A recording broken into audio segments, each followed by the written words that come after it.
Hey everybody, my name is RJ, and as the title of the video suggests, I am doing a video today to talk to you about what ICD lead extraction and generator replacement is like from a patient's perspective, because I've noticed that there's sort of limited stuff out there on YouTube, and my intent is not to monetize this video or make any money or anything like that. It's just to, before I had the procedure done, I was looking for information or stories, kind of perspectives from folks who had had it before, and there wasn't a ton out there when I tried to search, and so I wanted to add, to the small volume of folks who have talked about what their procedure was like. Full disclosure, I am not a medical professional. I have no formal medical training. So if you have a question and you need to know what to do about a thing regarding your procedure, after, during, before, that sort of, not during, because you're going to be out under anesthesia. But all jokes aside, you want to make sure that you contact your doctor, nurse, your medical professionals that you follow locally. This is just my experience. Take it with a grain of salt, but I think it will be helpful for folks who are a little bit nervous or scared because the procedure sounds scary. Your doctor probably told you that there are some risks. Additionally, folks may be watching who are having their first ICD implanted. I had mine done 12 years ago. The procedure I just had last week, 7 days ago today, is a bit more complicated and has more risks. So if you're watching just to see what the ICD implantation process is like, that's fine, but just understand that there's going to be layers on top of that because this procedure does have more complexity to it. So the reason why I have a device is because I have a condition called hypertrophic cardiomyopathy. A lot of you may have the same thing if you have an ICD, especially if you're younger. And I am at risk for sudden cardiac arrest, although overall I am in good health. I exercise. There's nothing wrong with the plumbing of my heart. It's just that because of a genetic condition, I am at risk for, sudden cardiac arrest, and I consider having a defibrillator. Although my perspective has changed over the years, I didn't consider it this way at first because I was very depressed about learning in my condition, which I learned about 12, 13 years ago. I consider having a defibrillator now a gift because as long as nothing else is wrong, like you're having a heart attack or something like that, if you just have a heart arrhythmia and you otherwise would have died from sudden cardiac arrest, 99% of the time you're going to get shocked, and it will, if you're awake and that happens, it'll be painful, or you'll pass out. But otherwise, you get to go and live the rest of your life with the knowledge that, your ICD will take care of you. So I consider it a gift. And, I think that, with time, as you reflect on having an ICD, I think most folks consider it the same. I'm not going to talk too much longer about this, but once your procedure is over with and you're fully recovered and you're cleared to go back to normal day-to-day life, over the 12 years that I had my first ICD, I didn't think about it. I rarely, maybe like every couple of weeks, I would look in the mirror and be like, man, I can't believe that thing's in there. But like most of the time, you don't feel it. You don't think about it. It's just sort of that something that over time fades into the background, and you just go about your life and you have that sort of peace of mind. So, I had my first generator or ICD generator placed when I was in my early 30s. And this was my second ICD implantation. And normally when folks get an ICD, their battery for their current ICD runs out and they need to get a replacement. Normally the leads are supposed to last, a couple of decades, or maybe in some cases even more. And the leads are, that go from the defibrillator to your heart are different from the actual ICD generator. They can be, they're hooked up basically, and they're kind of related, but they're two separate components. In my case, I was unlucky because, as folks who have had a defibrillator know, and folks maybe who don't yet know, when you go into the ICD clinic to get your device checked, they have a little wand they put, and it gives you all the measurements. It tells you, how much your device has been, because I have a pacemaker defibrillator. I have, it tells me how much my heart is being paced at my low rate, which is just a tiny little, like you barely or even feel it or don't even feel it at all. How many arrhythmias I've had, whether I've needed to be paced out of a bad rhythm versus a slow rhythm.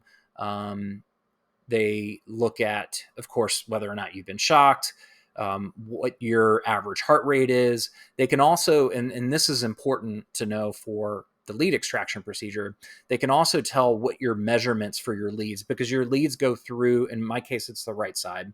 Most people's is on the left, but it goes through, and most folks, it goes through a vein, and then it goes into the vein that goes into your heart through your tricuspid valve, and it sits right next to your heart wall. It sounds scary. It's really not. It's, for folks who just have a regular pacemaker defibrillator, it's a very safe and effective procedure. Sure, there are risks. It's very, very, it's done all the time without many complications at all.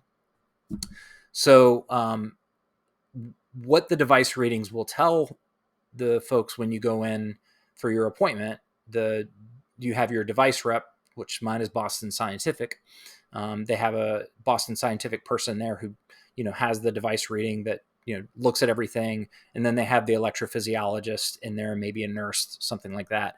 And what it tells them, as well as your heart readings, is it tells them how your leads are doing, whether or not the measurements of like how close it is to the heart wall, whether it has remained in place, whether it's at the appropriate place where it's supposed to be. It also tells you how the coil at the end of the lead is doing, because what can happen over time, and I'm sure folks who have been informed that they have to have the lead extraction done, what can happen over time is just like sort of like a car battery gets sort of like that corrosive acid buildup. It's similar. It's not the exact same thing, but just for visualization purposes, I think it's a good analogy. The coil at the end of your defibrillator can get a calcium buildup over time. And that has nothing to do with your heart necessarily. It's just because it's a, mechanical device with electrical components, calcium can build up on the end. And over time, as the calcium grows, it can inhibit your device's ability to shock you properly, to pace you properly. So in November, so now we're here in May of 2024, and I'm a week out from my procedure. In November, I knew that my battery for my original ICD was running low, and that was going to need to be replaced. And usually that's done on an outpatient basis. In a lot of cases, unless you have other complications, with your medical situation. But in a lot of cases, it's done outpatient. That's no big deal. The generator replacement is easy peasy for most folks. But in my case, I knew that my generator was running low and was going to need to be replaced soon. What I didn't know, and everything, like my last device check prior to November and July was great. They said everything was fine. All my heart rhythms, they weren't concerned about anything. But then in November, they just told me that my device was nearing what's called an ERI, and that's an elective replacement interval. So basically what that means is there's an interval where there's a window where basically it's the appropriate time to choose to have your device explanted and a new one implanted. That lasts, the usual window for that is usually about 3 months, from what I've been told. And in my case, it was 3 months when I was told about it in November. And so they told me they would reach out to me and contact me about getting that done. But in addition, I had that calcium buildup on the end of my leads that was growing. Now, at the time that I had my device examined, it was not enough. The calcium buildup was not great enough where it wouldn't do its job. It would still work at that time. But since I needed to have the generator replaced, in the early, ish part of 2024, they might as well go ahead and do the leads now because they could see with the calcium buildup over time that the leads would need to be replaced anyway. So no point in doing the procedure now and then in another couple of years having to go back in and do a lead extraction. Better to do it all at once. So there was some at my local medical center, which shall not be named. They're a very good heart center, but they're sort of administrative. They have some administrative issues in terms of keeping in touch and scheduling and stuff like that they don't they don't do so great with. So it took some time to get my procedure scheduled. My original procedure was scheduled for April 9th, and this is more of a anecdotal funny story, or not a funny story, but an interesting story that probably won't happen to you. I showed up for my procedure on April 9th or April 11th, I'm sorry. And and I'll get into this later. They have a backup heart surgeon there in case something goes wrong with the lead extraction. And like I said, I'll talk about that in a minute. But the backup heart surgeon just didn't show up that day. So I go up, I show up, put all my gown and all that stuff on and, do all the wipes and all that stuff, the antibacterial wipes, and show up for my procedure. And nurse comes in and says, sorry, your procedure is canceled and we don't have a date for you right now. And so, we'll be in touch about getting you rescheduled. And so that was very upsetting at the time because, like I talked about with the elective replacement interval, when that ends, the ERI window ends, you go into what's called EOL, which is battery end of life. Now, when you go into EOL, the common misconception is that when you go into EOL that your battery is dead and it doesn't work anymore. And that's not how it works. To simplify it, it goes from, working at 100%, doing exactly what it's supposed to do all the time. And then very slowly over the course of months or even, a couple of years, the battery starts to drain.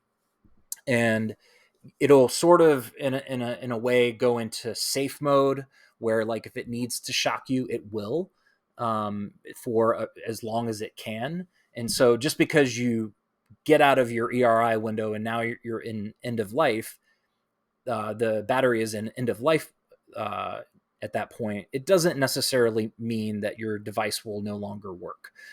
It just means that, you should get your procedure for replacement done quickly.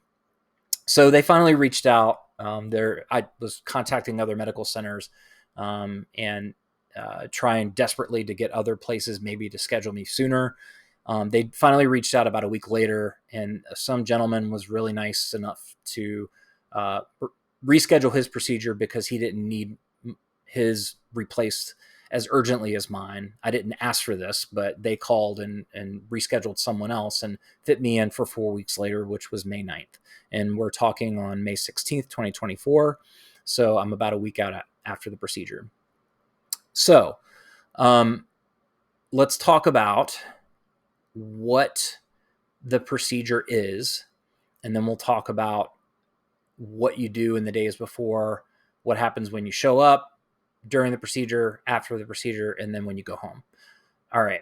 So what lead extraction is they have to basically take a laser, and I don't have any visual graphics experience, so I can't do a diagram, but those exist on YouTube, so you can watch those videos.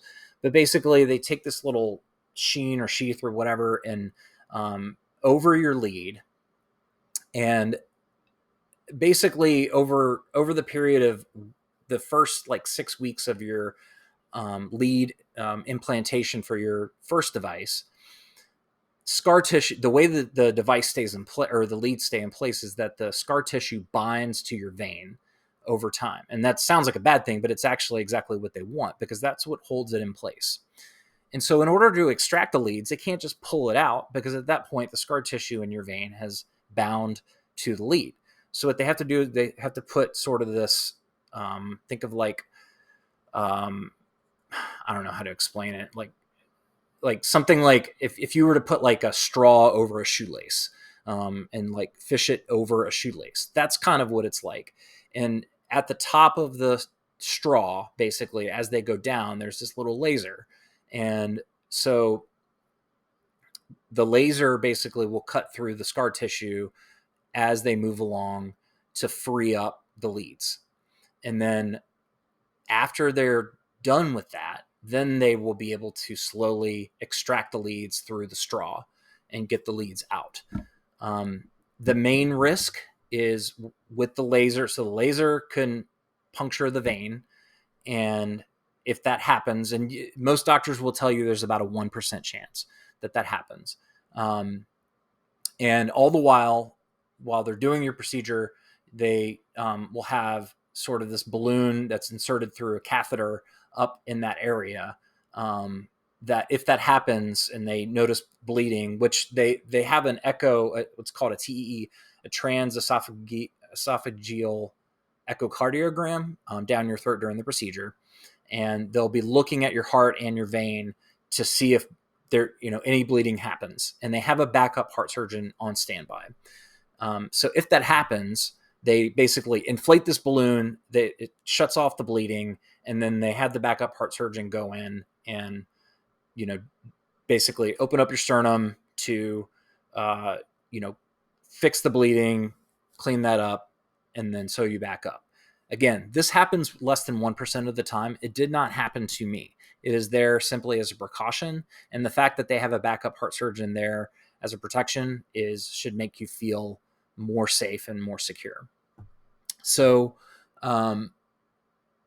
the risks involved with the lead extraction process, and this is what the main risk is with the procedure in general, is when they're pulling, going in with the laser, and when they're pulling the lead out of your heart. And so, and that's also the big risk, is when it's coming out of your heart muscle, and through your vein, it can also like kind of scrape the vein and cause bleeding. Again, very, very low chance of that happening, but they have precautions set in place in case that happens. So, let's talk about my experience with going to the hospital and all that stuff. So, showed up at the hospital about 6:00 in the morning, and the procedure was scheduled to start around 8:30. And it really does take about 2.5 hours to get you checked in, to get you situated in the pre-op room, where, you have to put the antibacterial wipes on. You have to put your gown on. They have to draw blood work. They have to talk to you. You have to get consent to do all the procedures. They have to shave you, all this stuff. The doctor comes in, will talk to you about the procedure. And then by the time they get everybody on board, and get you prepped to go to the operating room, it does take about 2.5 hours for that process to begin. So you show up at about 6. Takes a couple hours for, nurses, doctors coming in and out. And then they'll give you, in my case, they gave me some anti-anxiety medication, because I have a lot of nerves and anxiety with medical procedures. They wheel me back to the OR and then put me under general anesthesia, which, a lot of people who get their first ICD implanted, they're sedated, not fully, not under general anesthesia. So while you're out during the procedure, you have no idea of what's happening to you. And that's a blessing, because you're not like sitting there panicking, wondering what they're doing. And so they put me under anesthesia. I very vividly remember actually sort of just fading out, going to sleep. And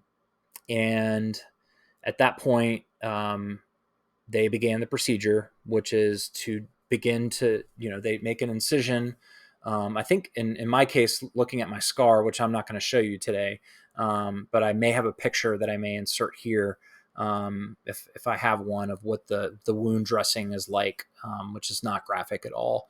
But in my case, I believe that there are two incisions, one where they put the generator, and I think there's one right here, I believe, where if I'm guessing right, that's where they actually extracted the leads from the old ICD.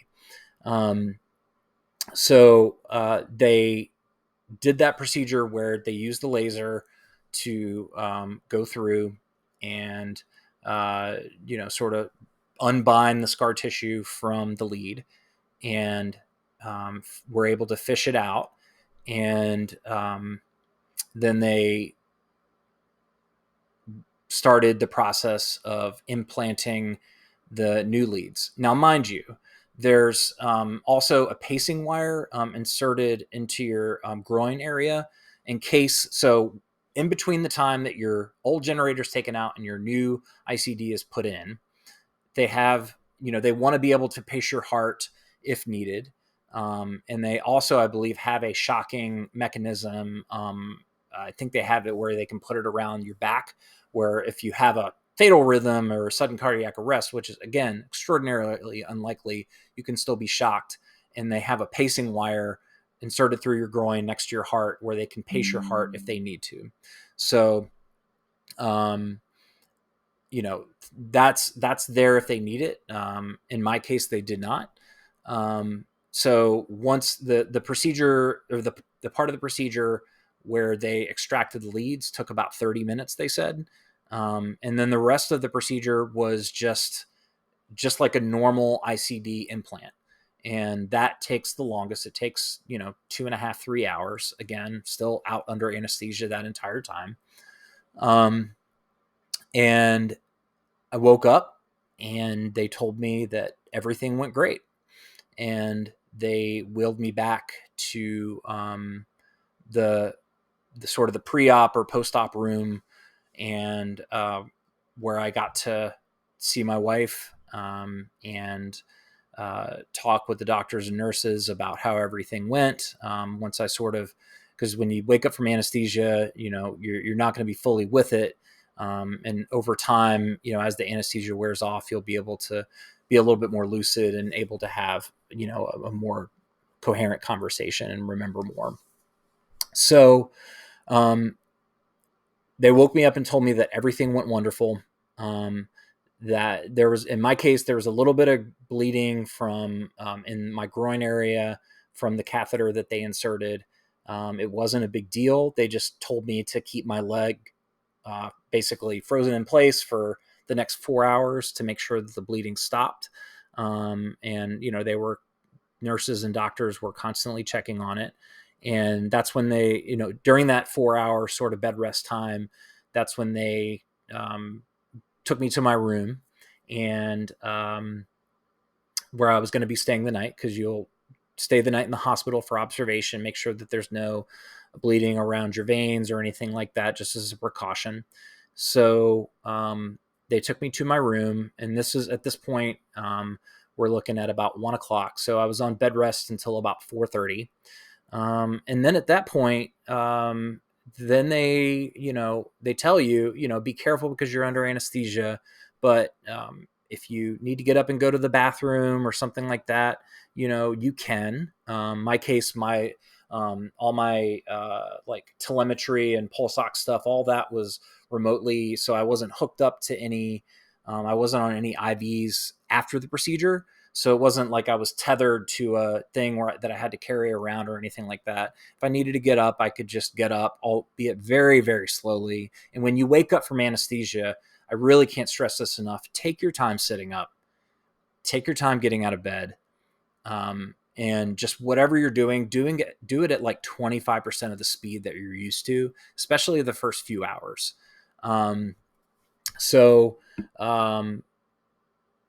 Basically, after 4:30, I was able to, my wife brought me some food from Panera. They had a Panera in the hospital. So I ate that. And that was awesome to actually, because I hadn't, and one thing I forgot to tell you is that if your procedure is at like 8, you're not going to be able to eat anything after midnight the night before, and you can't have anything but clear liquids um, until about the time that you pull up to the curb or park in the hospital prior to your surgery. So, you know, just keep that in mind. And when you wake up and as you come out of anesthesia, you're probably going to be a little bit hungry. Um, and so basically the rest of the night went pretty smoothly. I had a couple of what I thought were arrhythmias. I thought I had my first sustained ventricular tachycardia 2 times in an hour that night. That scared the bejesus out of me because I have a lot of anxiety and I had never had anything like that before.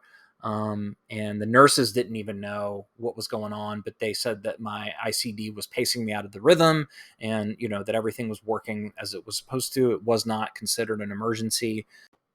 And then the Boston Scientific rep comes in and puts the wand over for the first time on my new device. And she basically was like, "Oh no, you weren't having any arrhythmias. That's some of the new devices. They sort of pace you into a little bit of a bad rhythm, and to make sure that the device can pace you out." And that's all it was. Like there was nothing wrong with my heart the entire time. So I was like, sort of like, well, what the hell? Like, what? Like, thanks for telling me that before. Like I didn't say that, but that's what I was thinking. But it was also like laughing because it was, this whole night I was like anxious that like for the first, just happened to be in the night of my surgery, like something is progressing with my heart condition or something like that, which wasn't the case at all. I went home. Began the checkout process or the discharge process that morning shortly after the Boston Scientific rep came. One of the resident surgeons came by, and then my the main surgeon, the main doctor that I've been working with, came by and checked on me. The resident, or the I'm sorry, the usual suspects, the nurse practitioner, stuff like that. They came in, made sure I had everything they needed, gave me instructions to go home with. And so the discharge process began around 8 that morning, and I was out of the hospital by 10:30, 11. My wife was carrying most stuff, but I was able to walk out of the hospital under my own power. Some hospitals have a wheelchair policy where they have to wheel you to the curb. I said I didn't need that. Excuse me. And so I walked, which is a very large hospital complex, walked on my own, no problem whatsoever, and got home. And so now we start the like being home process. And I would say the first day of being home is the most difficult. Hey guys, I want to actually interject, and I'm filming this afterward. There's a very important piece that I missed, that I left out, that is probably the most significant piece of this whole video. One of the reasons why I wanted to make it. So they are going to send you home in a sling, and they're going to tell you not to lift your arm above your shoulder, because that's the way that the leads stay in place, right? So the scar tissue that we talked about earlier the scar tissue needs time to form. Usually somewhere between 2 and 6 weeks is what it takes for that to stay in place. Whatever your doctor tells you to do in terms of don't lift your arm above your shoulder, follow those instructions. My doctor told me 4 weeks. The official instructions say 2. Other stuff say 6. I'm going to do it for at least 4 weeks. So, that everything sets in place. And then that's how you know that your recovery, once that's done, your recovery is done. What the important thing here that I want to convey to you is that they're going to send you home in a sling. Okay. This is really important. It was really important to me because they are going to strongly recommend that you sleep in a sling. And I'll talk about sleeping in a minute and how difficult it can be. Sleeping in a sling is a big pain in the ass. It sucks. It's very uncomfortable. It's going around your neck. And I learned this from another YouTuber, and it has worked out wonderfully for me, because during the day, I'm not worried about making a conscious decision about raising my arm. I know not to do that. And the other thing that my doctor was concerned about was, he didn't want me to get frozen shoulder from not using, he still wants me to use my shoulder, as appropriate as the healing progresses. So, swinging my arm around and like setting it on a table and, using it to maneuver, down below is completely fine, per my doctor's instructions. But the important thing for sleep for me, to make sure, because in my sleep my arms flail.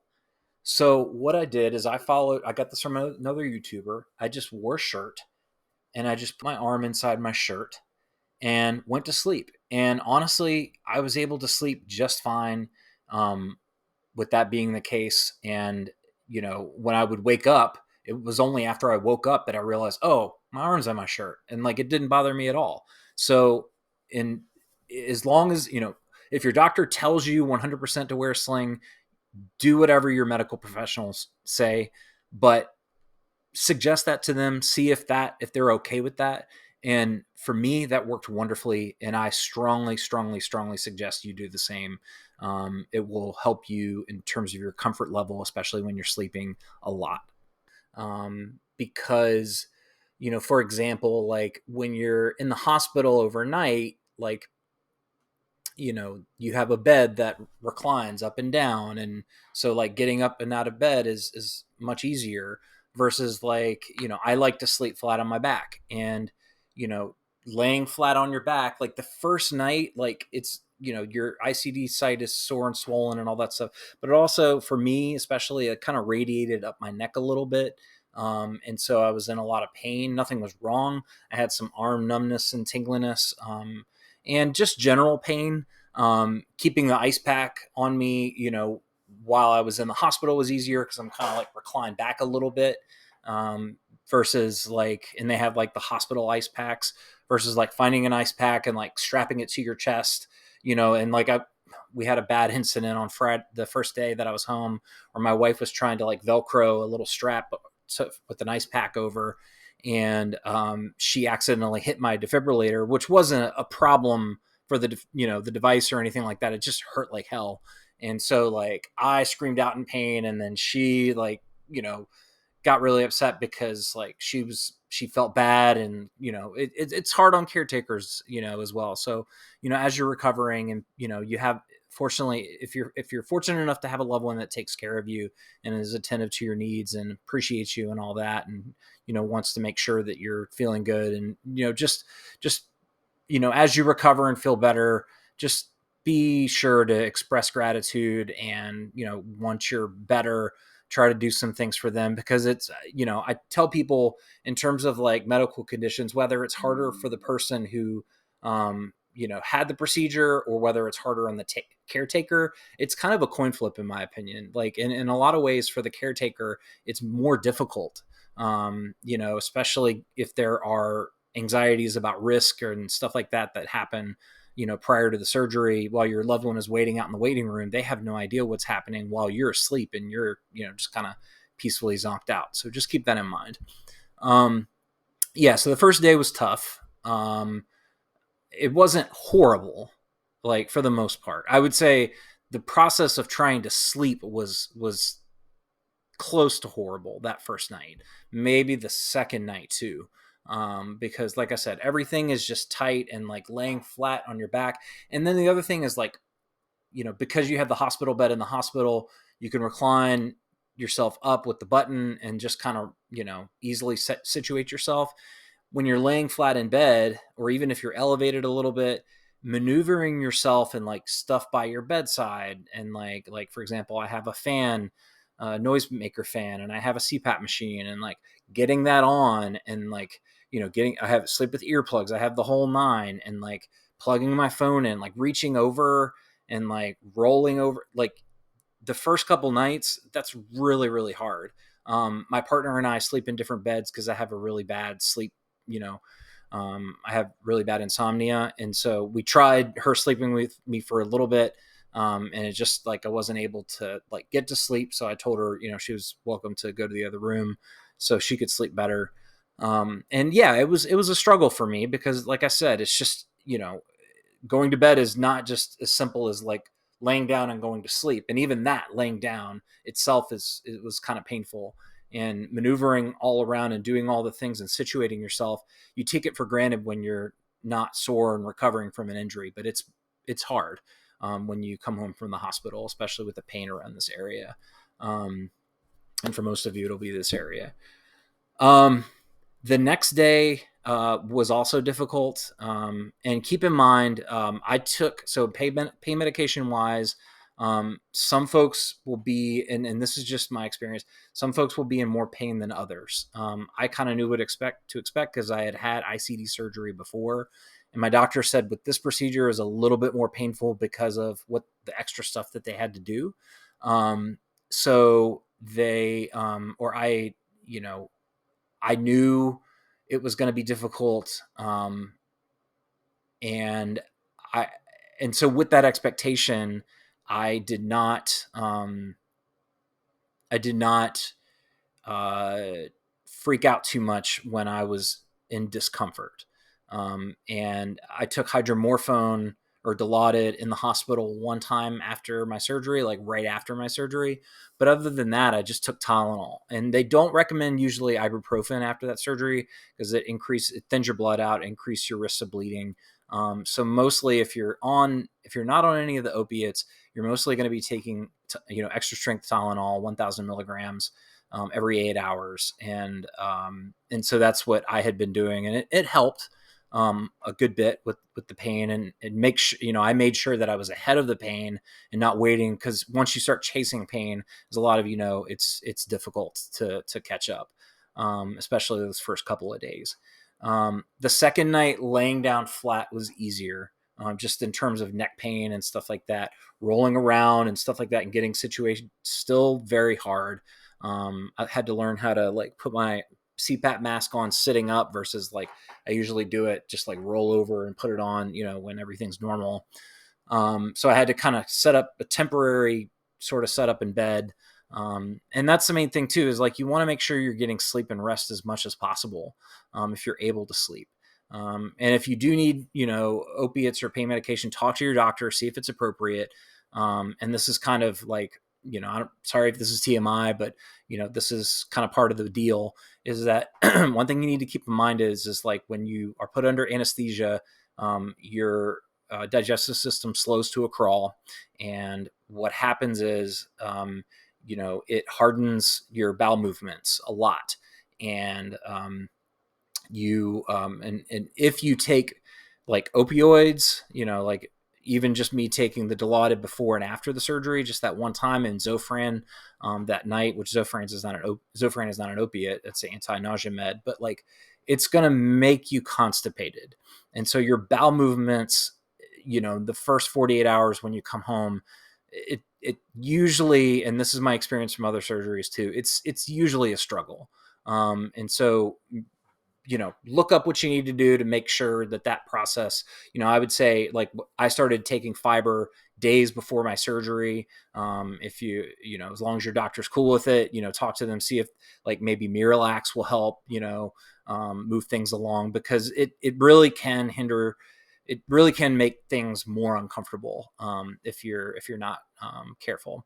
So, but Sunday is when I really started to feel good, or not good, but like I started to be able to do normal stuff. The official line from the hospital, and I encourage you, I am telling you to obey the official line and obey whatever your doctor says. The official line is usually 5 to 7 days before you start driving. My surgeon told me, give it a few days, make sure you're not on any opioids, and see how you feel. And so by Sunday, I felt fine like I was in some pain, but like, I was able to drive without an issue, safely drive without an issue. I wasn't going all over the place, but I was driving a couple miles here and there, and that was good to get out and about. I am not telling you to do that. I'm just telling you what I did, and my doctor was okay with me sort of like seeing how I felt after a few days, and I felt comfortable enough to drive. And then that night, that Sunday night, was when I was able to do more in terms of situating myself in the bed, getting comfortable, like rolling over, stuff like that.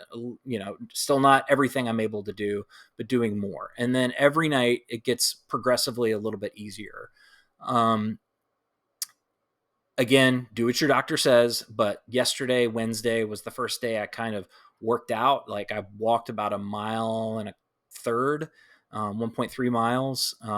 And basically, half of that walk, I walked at about 75% of my normal exercise pace and I got my heart rate in the 110s or the 120s.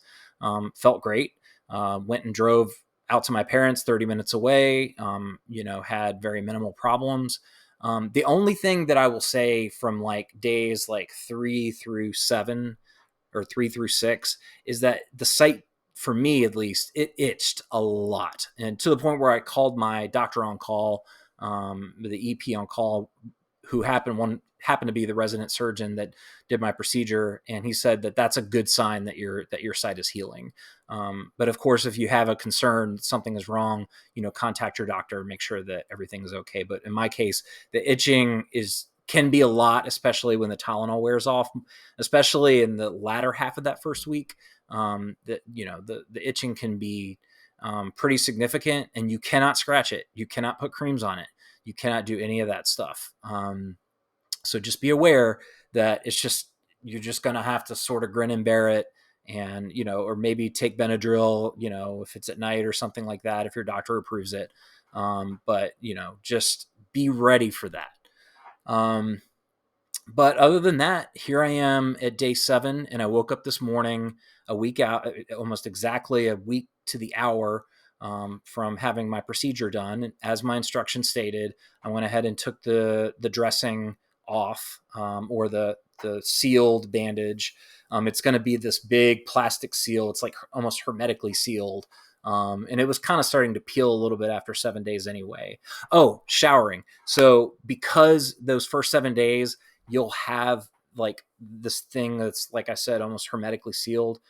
You'll be able to shower, no problem, as long as that's advised for you.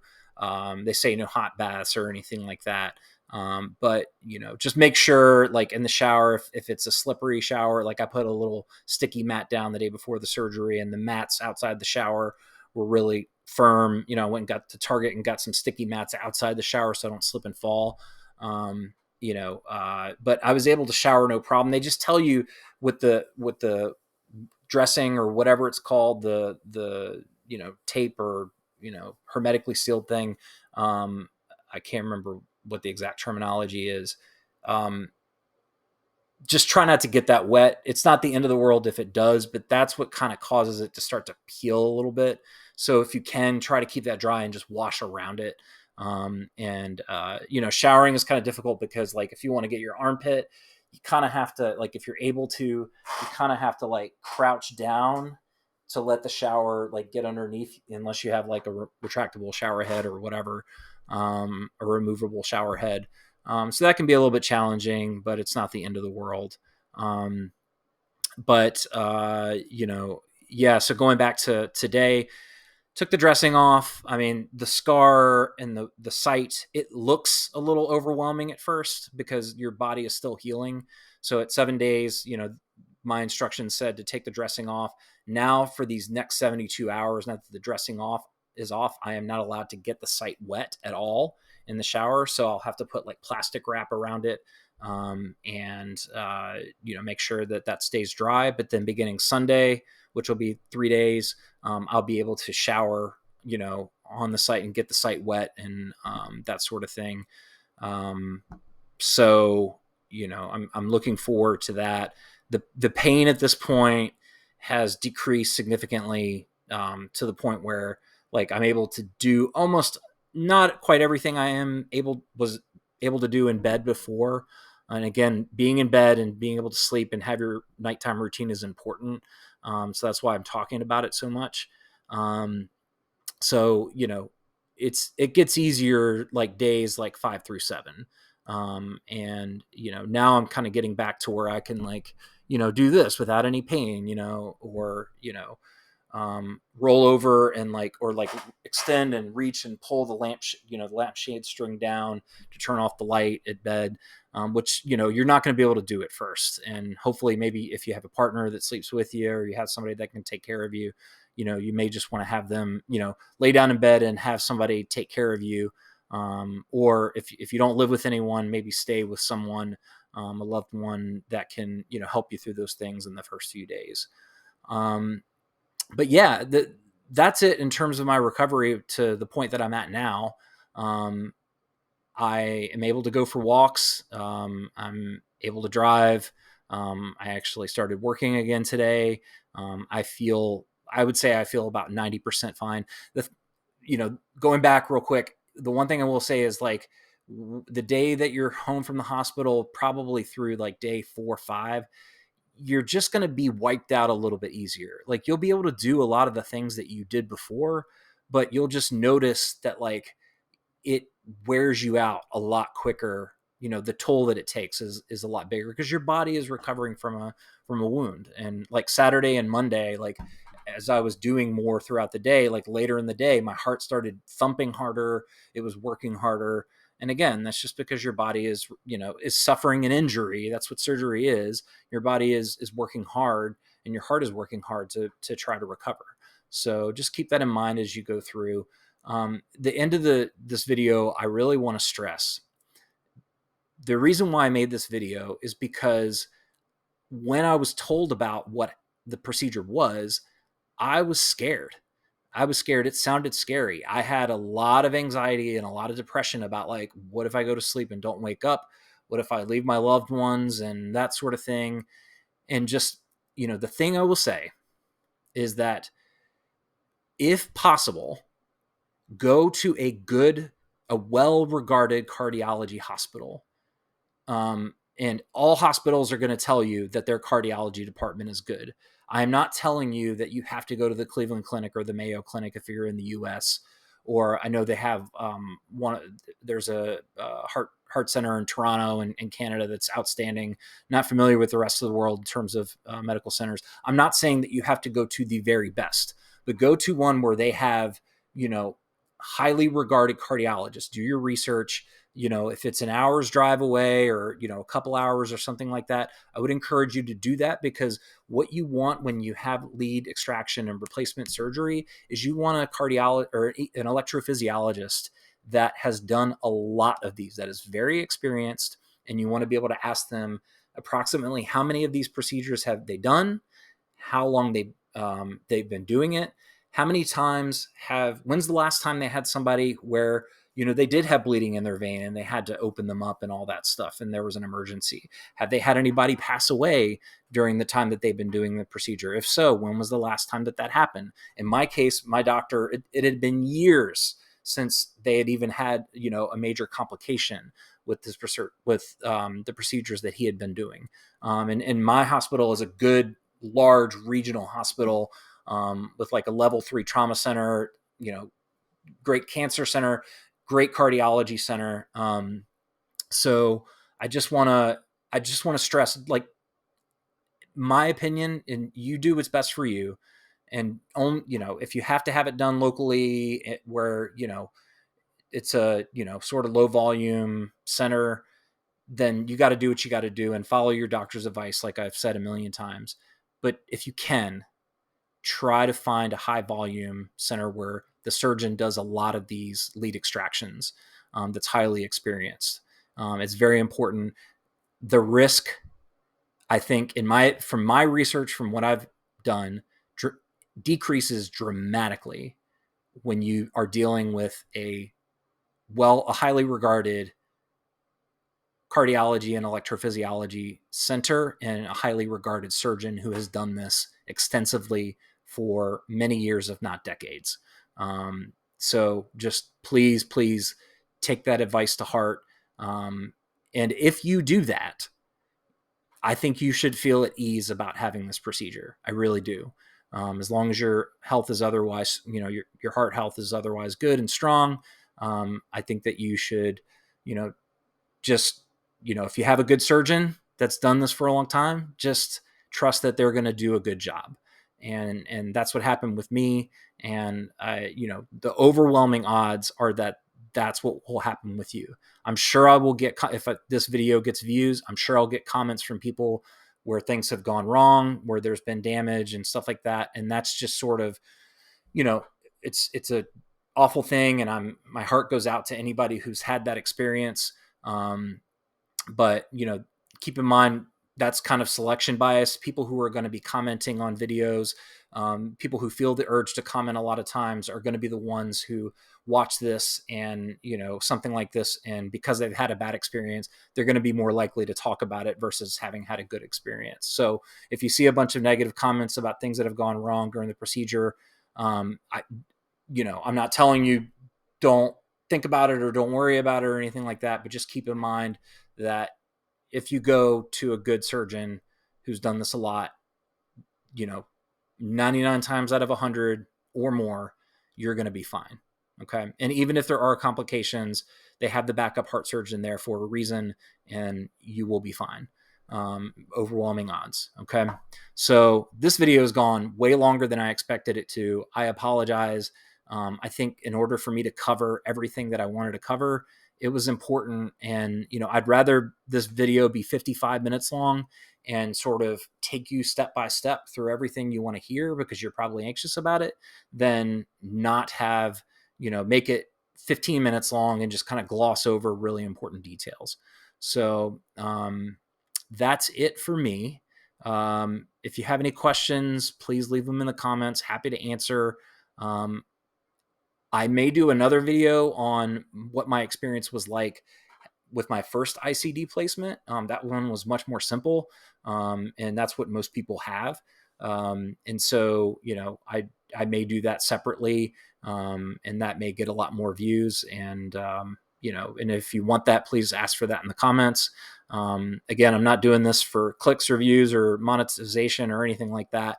I'm just doing this because I was scared before the surgery, and now that it's over with, I don't want people to feel that way as long as they take the steps that that they should take prior to. So good luck, everybody. Thanks for taking the time to listen to me, and hope your surgery and recovery goes well. Thanks.